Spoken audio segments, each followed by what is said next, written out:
Monsieur le Président de la République, Monsieur le Premier ministre, Madame la ministre de la Culture, chers amis, Alain Resnais préparait ces derniers mois, ces derniers jours, ces dernières heures, son 21e long métrage. Il s'agissait, comme prévu, d'un sujet totalement imprévu, un suspense drôle et tragique, un film sur la bonté, se déroulant dans une gare en Bretagne.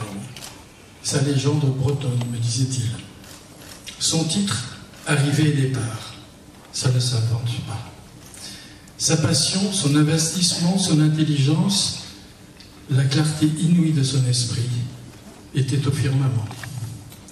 Son humour aussi, quand il me reprochait affectueusement de privilégier la présentation d'ABC, et Mémoires échappées, au Festival de Berlin, à la préparation énergique d'AD, arrivée et départ. Quelle perte, mon Dieu!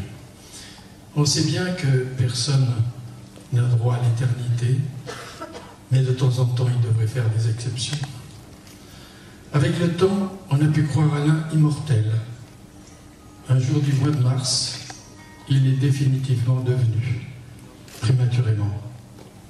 Mais rassurons-nous, rassurez-vous, il est tout simplement inimaginable qu'Alain ne réalise pas arrivée et départ là où il se trouve.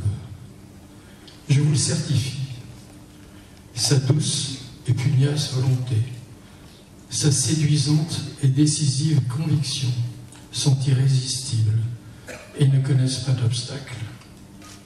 Un jour, un soir, une nuit, il nous présentera son film.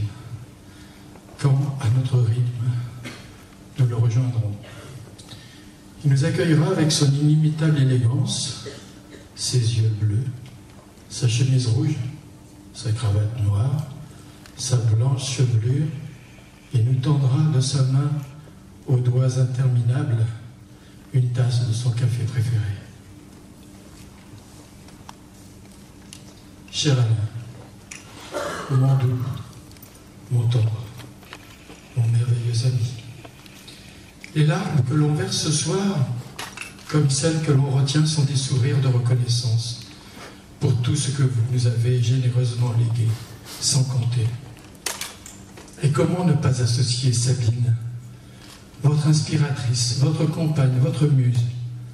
Merci infiniment pour ce que tu as apporté à Alain et à nous-mêmes, Sabine Azéma.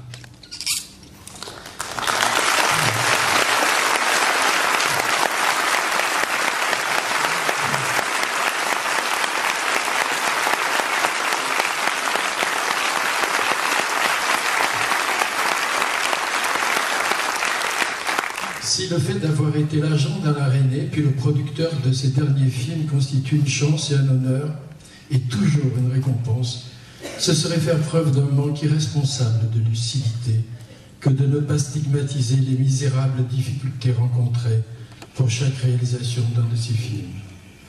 Un souhait vibrant que l'exemplarité de l'œuvre d'Alain Resnais permette de donner aux futurs Resnais les moyens d'exister, de s'exprimer, de s'épanouir. Ils sont rares, les génies. Le rayonnement de notre pays est à ce prix, un prix modeste au demeurant. Alain Resnais a constamment éprouvé respect et gratitude pour celles et ceux qui lui ont permis de réaliser ces films. Autorisez-nous, en son nom et au mien, à vous inviter à accorder une attention particulière, toute particulière, au générique des Mémoires échantées, à la dénomination des personnes physiques et morales qui participèrent avec dévouement, enthousiasme et générosité à sa réalisation. Par leur fidélité sans faille, ils ont contribué à l'œuvre d'Alain Resnais.